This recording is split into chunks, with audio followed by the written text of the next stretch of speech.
Welcome to the NSIC Spotlight, the voice of the NSIC student athletes, powered by gpac. gpac, growing people and companies. I'm your host, Nick Corner, Assistant Commissioner at the Northern Sun. Today, we're joined by Jaxon Gunville of the Minot State men's basketball team. Jaxon, thanks for joining us on the Spotlight. Hey, thanks for having me, Nick. All right, as we do each week, let's start with you telling us a little bit about yourself.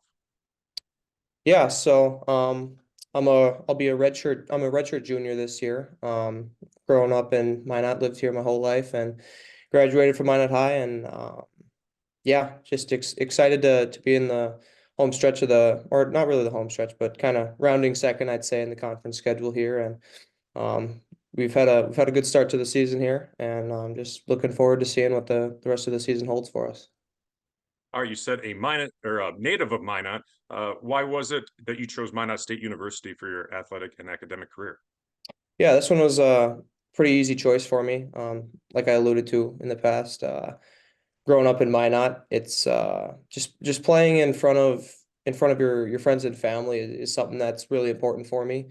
And I've got three little brothers that really look up to me, and I like going to their games and stuff too. So just a combination of having my family be able to make quick trips to be able to get to home games, and me still being able to see my brothers play is really important for me. And I've known the coaches here for a while, and I had friends that were on the team that I've known growing up too. So just all those factors kind of led into my decision to stay here in Minot, and it was honestly a pretty easy one for me.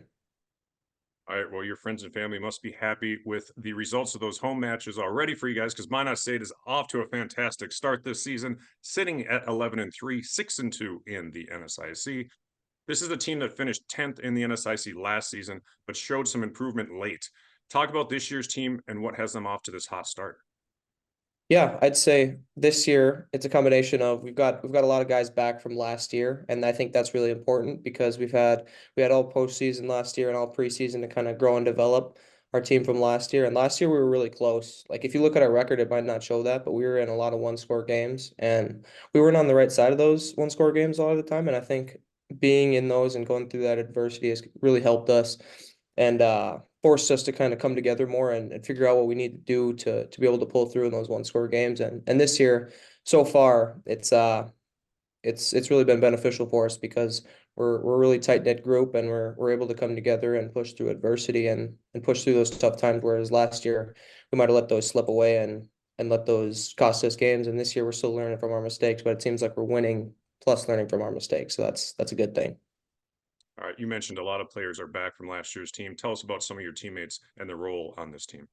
Yeah, we got a bunch of guys that we can play, and even the guys that aren't really on our rotation, we still got a lot of guys, a lot of those guys that can play too. But just to quick recap, kind of our guys, Kahari Broadway, he's kind of our engine and motor of our team at our point guard. He really pushes the issue a lot, gets downhill, finds his teammates, is really good getting in there and scoring. You got Ben Bull, who's really good defensively for us. Him and Kari.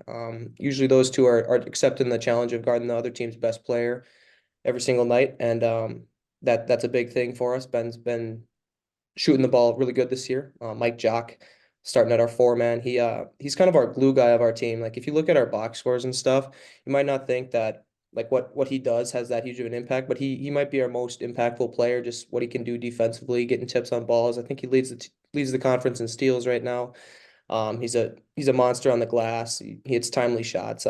Can't say enough about Mike and the impact he has for us. And Connor, he really spaces the floor for us, and he's been rebounding it a lot better as of late too. And he's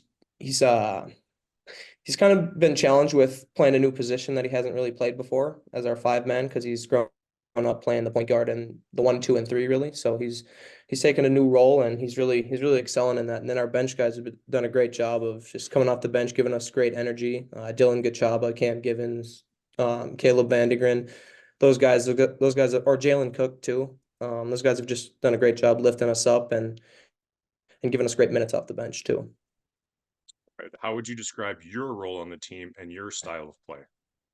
Yeah, I'd say my job is to be aggressive offensively, and I definitely say it's more tailored offensively rather than defensively. But yeah, my job is to be aggressive on the offensive end, knock down shots, guard, and just help out on the glass and just really do anything to help us win.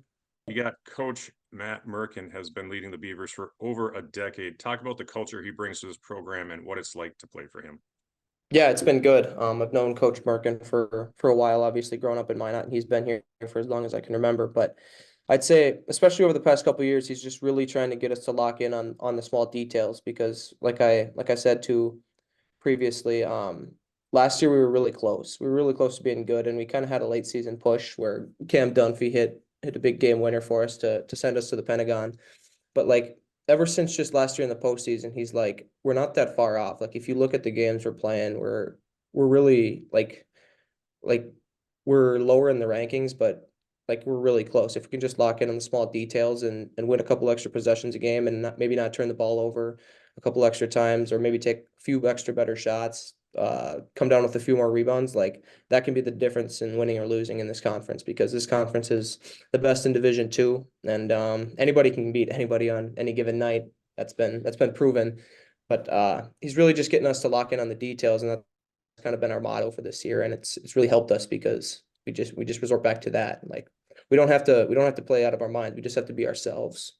And if you're just yourselves, you just got to go out there and live with the result. And this year it's been good for us. So It's been working as of late. A couple of key wins, that overtime home win over Northern State. Then last weekend, you knocked off number 23 UMD in Duluth. NSIC's schedule, it's been described as a grind. How do you and your teammates prepare for the back-to-back contests on Friday and Saturday each weekend? yeah, it's tough. Back to backs are tough. Especially that second night of the back to back. I'd say it's more mental than physical. Obviously, your body's going to be sore, but a lot of times the mentally stronger team on that second night is gonna be the team that pulls out the victory. So it's just when you wake up Saturday, you're gonna be sore, and then you got film. You just got to lock into that film and get ready for the next team. Quick turnaround. Lock in that scout, and then go to shoot around, and then just got to take care of your body for the rest of that day leading up to that game. And that's kind of the more physical part of it, but the mental part is huge.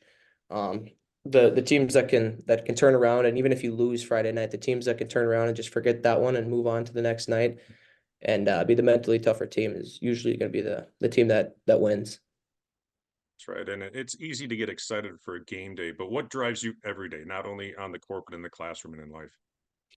Yeah, I'd say in life, just my main goal for every day is to be a better person than I was the day before, or 1% better every single day. There's a lot of things you can do in practice. You can try to be 1% better. If there's stuff you're messing up in practice the day before, just work on that for the next day. Or if it's in the classroom, just striving to do the best that I can. And in life, just being a great person and being someone that's there for all my teammates and my friends and family, and just yeah, my main motto and goal in life is to just be a better person every single day.